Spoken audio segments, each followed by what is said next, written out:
O metabolismo do glicogênio. O glicogênio é um polímero de glicose em que, para além das ligações alfa-1,4, também temos ligações alfa-1,6 que correspondem às ramificações. Estas ramificações são muito importantes para tornar este polímero hidrossolúvel, ao contrário do amido, que não o é. Permite o armazenamento de um grande número de moléculas de glicose que está facilmente disponível, sendo uma fonte de reserva para cada uma das células musculares e cerebrais, entre outras, e, no caso do fígado, funciona como reserva de glicose, mas para a manutenção da glicemia. O glicogênio inicialmente é produzido a partir de uma proteína, a glicogenina, que, por ação de uma glicosiltransferase, vai recebendo várias glicoses até que, quando tem um tamanho relativamente grande, 5 a 13 resíduos de glicose, passa a poder sofrer a ação da síntese do glicogênio. Os primeiros passos para a síntese do glicogênio são comuns a outras vias. A glicose, quando entra dentro da célula, é fosforilado pela hexossínase ou, no caso do fígado, pela glicosínase, ou sínase da glicose, a glicose 6-fosfato, que depois pode ser usada noutras vias, como a glicólise, a via das pentoses fosfatadas ou os aminoácidos, ou, agora no caso, passa por ação de uma mutase a glicose 1-fosfato, que será depois, por ação da pirofosforilase da UDP-glicose, transformado em UDP-glicose. Neste processo, gasta-se UTP, forma-se pirofosfato, que por ação de uma pirofosfatase dará 2 fosfatos, o que fazem com que esta reação seja fisiologicamente irreversível. Este UDP-glicose corresponde, no fundo, ao UMP, que teria sobrado desta reação, ao fosfato e à glicose. Este intermediário é comum a outras vias, como, por exemplo, a síntese de galactose ou a via dos ácidos urónicos. A partir desta UDP-glicose, e por ação, agora sim, de uma enzima específica da síntese do glicogênio, a chamada síntese do glicogênio, um polímero de glicogênio vai ser aumentado em uma unidade. É transferida esta glicose para o glicogênio, formando uma ligação alfa-1,4. Se fosse inicialmente, seria a tal glicogenina já previamente glicosilada.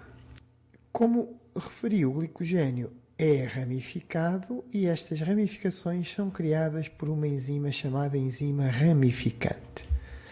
À medida que o glicogênio vai sendo sintetizado, neste exemplo já temos aqui uma ramificação, vão sendo adicionadas moléculas de glicose. A vantagem da ramificação é que permite crescer rapidamente, neste exemplo em 2 extremidades, e quando a cadeia está suficientemente longa, pelo menos 11 unidades de glicose, vai então atuar a enzima ramificante, que remove uma sequência de cerca de 6 unidades de glicose e vai transferir para uma cadeia que esteja ali próxima. E ao transferir, vai formar esta tal ligação alfa-1,6 e permitir que agora, em vez de 2 pontas, passe a haver 3, atuando novamente a enzima síntese do glicogênio, que agora podemos ter 3 enzimas a atuar ao mesmo tempo e ter o glicogênio a crescer em vários sítios. Portanto, uma das vantagens da ramificação é a facilidade com que o glicogênio vai crescer e depois também vai ser degradado. Costumo dizer que tem muita ponta por onde se pega. Assim, vamos tendo a síntese do glicogênio pela síntese e pela enzima ramificante. Para a degradação, atua uma outra enzima, a chamada fosforilase do glicogênio, que faz, se quisermos, uma hidrólise, mas em vez de ser pela água, pelo fosfato. Daí, fosforilase. E leva à formação do fosfato 1 de glicose e o glicogênio perde uma unidade, passa, neste caso, de N mais 1 a N. Este fosfato de glicose, depois pela mutase, dá o fosfato 6 e, no caso do fígado, por ação da glicose 6-fosfatase, vai fornecer a glicose para manter os níveis de glicemia. Se fosse no músculo ou outro tecido, este fosfato 6 poderia entrar na glicólise. Esta fosforila só atua nas ligações alfa 4 e quando se aproxima das ligações alfa 6, deixa de atuar e passa a ser fundamental enzima desramificante. Olhando agora para o que vai acontecer, à medida que vai atuando a fosforílase, vão-se libertando glicose 1-fosfato e as cadeias vão ficando mais curtas. Quando a cadeia está com cerca de 4 unidades, atua então a enzima desramificante, que atua em duas fases. Numa primeira etapa, ela vai transferir 3 unidades, removendo-a desta cadeia mais curta e transferindo para uma unidade próxima, formando apenas aqui uma transferase, formando na mesma ligação alfa 4. Só depois é que atua a segunda parte da enzima, que é uma alfa 6 glicosidase, que vai quebrar aquela ligação alfa 6 e vai libertar a glicose. Enquanto que a enzima, a fosforílase, libertava glicose 1-fosfato, a enzima desramificante, na segunda etapa, liberta apenas glicose. Para a regulação desta via, vamos ter uma regulação efetuada nas duas enzimas, quer na síntese, quer na fosforílase. Estas duas formas estão ativas ou inativas conforme estão fosforiladas ou desfosforiladas. Concretamente, a fosforílase do glicogênio está ativa na forma fosforilada e haverá necessariamente a desfosforilação por uma fosfatase que é inativa e a fosforilação por uma sínase que é ativa. A enzima que desfosforila a fosforílase é uma fosfatase, genericamente uma fosfatase de proteínas. Já a sua fosforilação será efetuada pela sínase da fosforílase. Esta sínase da fosforílase, à semelhança da fosforílase, também tem uma forma ativa fosforilada e uma forma inativa desfosforilada, sendo desfosforilada por uma fosfatase e fosforilada por uma sínase. A fosfatase, que promove a sua inativação, é a mesma, é uma fosfatase de proteínas. Já no caso da sínase, é uma sínase conhecida como sínase de proteínas dependente do AMP cíclico, muitas vezes referida pela sigla pKa. Também a síntese do glicogênio é ativa na forma desfosforilada, quando está fosforilada por uma sínase, fica inativa e é necessário uma fosfatase para ativar. Ora, essa fosfatase é a mesma, a fosfatase de proteínas, já a sínase poderá ser a pKa, a sínase da síntese do glicogênio ou a sínase da fosforilase ativada. Quem promove esta ativação, especialmente da pKa, é o aumento do AMP cíclico resultante da ativação da ciclase do adenilato pela glicagina ou glucagon, ou pela adrenalina ou epinefrina. Para permitir que as enzimas se mantenham na forma fosforilada, esta pKa vai ativar um inibidor das fosfatases que, ligando às fosfatases, impede a sua atuação. Quando temos a insulina vai ativar as fosfodiesterases, que fazem desaparecer o AMP cíclico e, desta forma, a sínase, dependente do AMP cíclico, a pKa, deixa de estar ativa. Para além disso, a insulina também vai inibir o inibidor, o que vai levar à ativação das fosfatases. Quando a insulina também entra a glicose para dentro das células, aumenta a glicose 6-fosfato, e este aumento da glicose 6-fosfato tem dois efeitos. Por um lado, vai inibir o inibidor, e agora este inibidor, estando inativo, as fosfatas passam a estar ativas, e por outro lado, este aumento da glicose 6-fosfato também pode, por si, ativar a síntese do glicogênio, tornando-a mais ativa e inibir a fosforílase. Existe também, especialmente no músculo, um outro mecanismo que permite ativar diretamente a sínase da fosforílase, que é o aumento intracelular de cálcio, que vai promover a sua ativação, que fosforila a fosforílase e permitindo a degradação do glicogênio. O AMP pode diretamente também ativar a fosforílase, mesmo a forma inativa, levando assim a um aumento da produção de glicose 1-fosfato. Olhando agora de uma forma sequencial, numa situação de jejum, o aumento da glicagina, ou também, no caso de stress, da adrenalina, ativam a ciclase do adenilato, que leva ao aumento do AMP cíclico, que ativa a PKA. Esta PKA vai fosforilar a síntese do glicogênio, que, uma vez fosforilada, fica inativa, e desta forma deixa de ocorrer a síntese de glicogênio. Por outro lado, vai também fosforilar a sínase da fosforílase, que, uma vez fosforilada, vai promover a fosforilação da fosforílase, e a fosforílase fosforilada leva à degradação do glicogênio.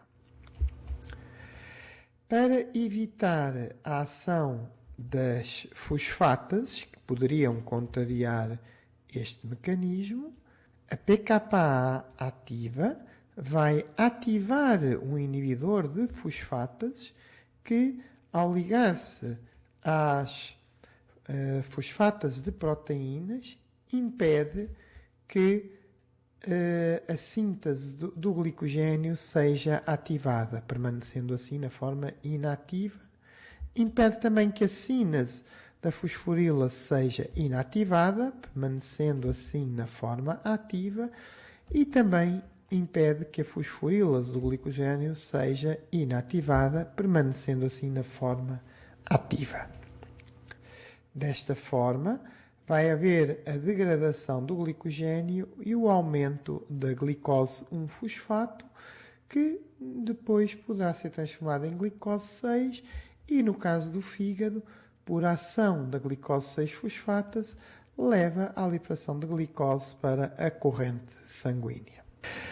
No caso do músculo, o aumento intracelular de cálcio pode ativar diretamente este processo, promovendo a ativação da sínase da fosforílase, que fosforila a fosforílase e, desta forma, permite a degradação do glicogênio. Também o aumento de AMP nas células, não só musculares, mas hepáticas, também ativa diretamente a fosforílase, mesmo a forma desfosforilada, garantindo assim que, quando há baixa energia, é degradado o glicogênio com formação de glicose 1-fosfato, que depois vai dar origem à glicose 6-fosfato. Quando ocorre a ingestão de alimentos, começa a aumentar o nível de glicose no sangue, este leva à produção da insulina, e a insulina ativa as fosfodiesterases, que vão promover a degradação do AMP cíclico, formando-se AMP. Este desaparecimento da AMP cíclico leva a que deixa de haver o estímulo que ativava a PKA, que passa a estar inativa porque não há AMP cíclico. Neste caso, as fosforilações que estavam a ser promovidas deixam de ocorrer. Também este aumento de insulina inibe aquele inibidor das fosfatases. Para além desta ação da insulina, o aumento da glicose 6-fosfato, que é promovido também pela insulina, direta ou indiretamente, no caso do músculo ou outros tecidos, porque aumenta, haverá mais GLUT4, o que faz com que a glicose entre e seja fosforilada. No caso do fígado, o aumento da glicose em maior entrada, a glicosínase é uma enzima de alto Km, baixa afinidade, quando aumenta a glicose fosforila mais, o que leva à formação desta glicose 6-fosfato. E a glicose 6-fosfato vai também inibir o inibidor das fosfatas e, ao inibir este inibidor, as fosfatas passam a estar ativas, ocorre a desfosforilação da síntese do glicogênio, que passa a estar desfosforilada e ativa e desta forma promove a degradação do glicogênio. A própria glicose 6-fosfato, que aumentou, também vai promover esta ativação da síntese do glicogênio. Por outro lado, este inibidor, estas fosfatas que passaram a estar ativas, também promove a desfosforilação da sínase da fosforilase, que passa a estar inativa. E, portanto, deixa de haver a fosforilação da fosforilase. Também vai promover a desfosforilação da fosforilase, que passa a estar desfosforilada na forma inativa, o que impede a degradação do glicogênio. E desta forma, a insulina vai promover a síntese do glicogênio e impedir a sua degradação, o que faz com que haja o aumento da síntese do glicogênio. Também a glicose 6-fosfato, para além de inibir o inibidor, ativar a síntese, também pode atuar diretamente sobre a fosforilase, promovendo a sua inativação. O cálcio, no caso do músculo, pode contrariar este efeito, atuando diretamente na sínase da fosforilase, bem como o AMP, que pode ativar diretamente a fosforilase, como já referi. Existe um conjunto de patologias nesta via, a que se chamam genericamente glicogenoses e que podem envolver diferentes enzimas desta via. Irei apenas destacar a deficiência da glicose 6-fosfatase, que era aquela enzima que permitia reversibilidade da reação que convertia a glicose 6-fosfato a glicose. Portanto, o piruvato pode dar oxalocetato, sai fosfenolpiruvato, há uma fosfatase que reverte este passo da glicose e a glicose 6-fosfatase é a enzima que permite a conversão do fosfato 6 a glicose. Quando na doença de von Gierke há deficiência desta enzima, e o que acontece nesta patologia é que não vai haver a conversão da glicose 6-fosfato a glicose, temos uma diminuição de glicose no sangue, o que leva à hipoglicemia.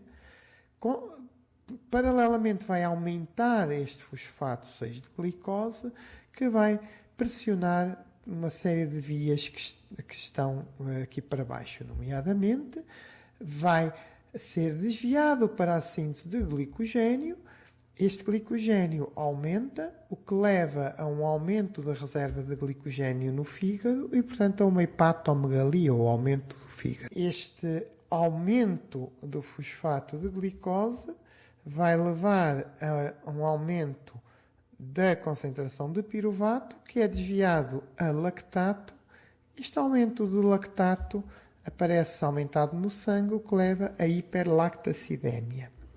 Como aumentam também os intermediários da glicólise, aumenta o fosfato de frutose e o fosfato de gliceraldeído, o que vão ativar a via dos fosfatos de pentose, que também pode ser aumentada diretamente pelo desvio do fosfato de glicose, o que vai levar a um aumento da produção de fosfato de ribose, que naturalmente segue para a síntese de nucleotídeos, ativando a síntese do PRPP, e Como esses nucleotídeos não são necessários, serão degradados a ácido úrico, o que podem provocar uma hiperuricemia.